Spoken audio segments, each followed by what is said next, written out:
Karen versus the gym. How one woman's arrogance turned a fitness center into her personal battlefield until karma made her tap out. I've been a gym regular for years, not in the obsessive bodybuilder sense. I just like staying healthy, lifting a few weights, running on the treadmill, and keeping stress at bay.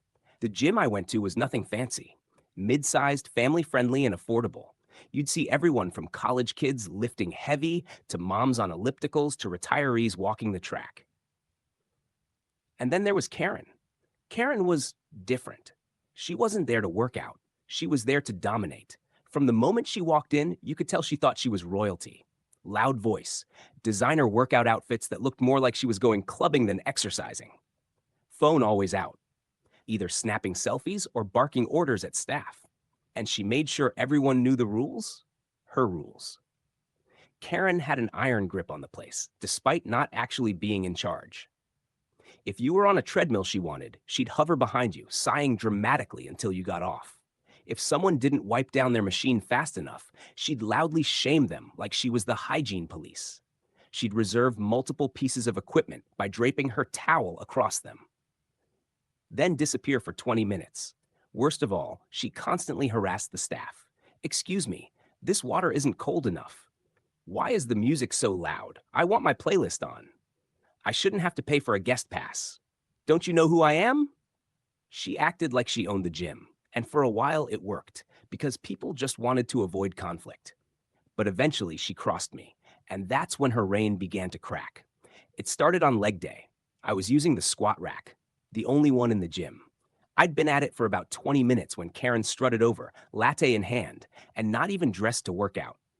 "Are you done yet?" she asked, tapping her foot. "Not yet," I said politely. "I've got 2 more sets." She rolled her eyes. "Well, I need it. You've been hogging it long enough." I ignored her and finished my set. That's when she snapped. "Unbelievable. Some people are so selfish," she snapped, marching over the front desk. And, I kid you not, she tried to report me for monopolizing equipment. The staff member, a patient young guy named Marcus, just nodded awkwardly and said, "He's within his time, ma'am." Karen stormed off, muttering about standards and respect. That was the day I decided I wasn't just going to ignore her anymore. Turns out, I wasn't the only one fed up.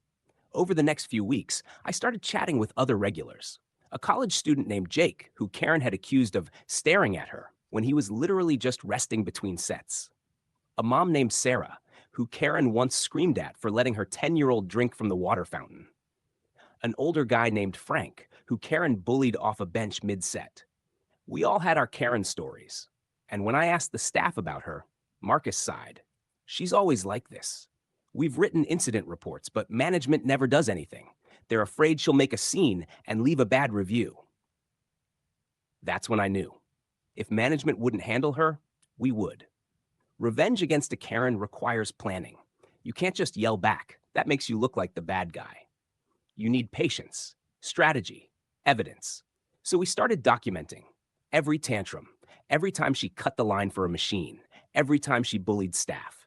We discreetly recorded her meltdowns, collected witness accounts, and even tracked when she left her reserved towels on unused machines. And slowly, we built a case. But we also set traps. Jake accidentally left his phone recording on a bench while Karen threw a fit about someone else's music choice. Sarah intentionally used Karen's treadmill to provoke a meltdown and caught the whole thing on camera. The goal wasn't just to catch her being rude. It was to show a pattern: harassment, disruption, and intimidation. The final straw came on a Saturday morning. The gym was packed, every treadmill full.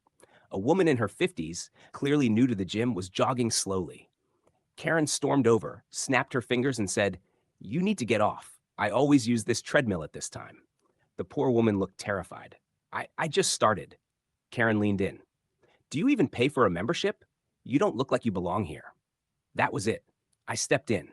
"She has just as much right as you do. Back off." Karen spun on me. "Mind your business. People like her ruin gyms like this." The woman looked like she might cry. But Karen wasn't done. She marched to the front desk, demanded the manager, and started screaming about unsafe environments and harassment aimed at the woman she'd just bullied. That's when we unleashed everything. The next Monday, during peak hours, the manager called a meeting. Karen was there, smirking, clearly thinking she'd won by complaining about us. But then the manager turned to her and said, "Karen, we've received multiple reports about your behavior."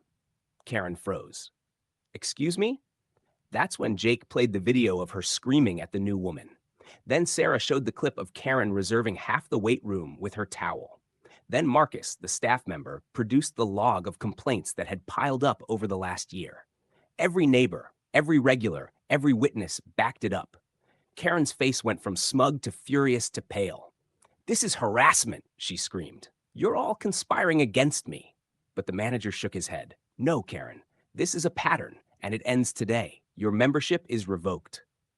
The gym erupted in applause. Karen didn't take it well. She demanded a refund, denied everything, threatened lawsuits.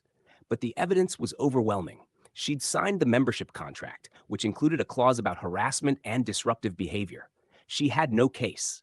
Within days, her membership was permanently banned. She tried to sneak back in once, but security escorted her out. Word spread quickly through the local fitness community. Gyms talk, and her reputation followed her. No gym in town wanted her. The woman who once thought she owned the treadmills ended up with nowhere to work out. The difference was immediate. The gym felt lighter, friendlier. People actually talked more, laughed more, shared equipment without fear of being yelled at. The new woman, the one Karen had bullied, came back, and this time she smiled.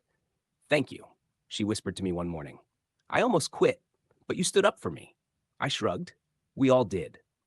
Because that was the real victory. It wasn't just about me. It was about everyone who'd suffered under Karen's reign. We'd stood together. We'd pushed back. And we'd won. As for Karen, the last I heard, she tried working out at a community rec center. But word got around, and soon enough, she was banned there too after an incident involving a yoga class. Some people never learn. But the rest of us, we enjoyed our workouts in peace. And every time I squat in the rack she once tried to bully me out of, I smile. Because Karen thought she ran the gym, but in the end, the gym ran her out. Like and subscribe and share if this happened to you or someone you know.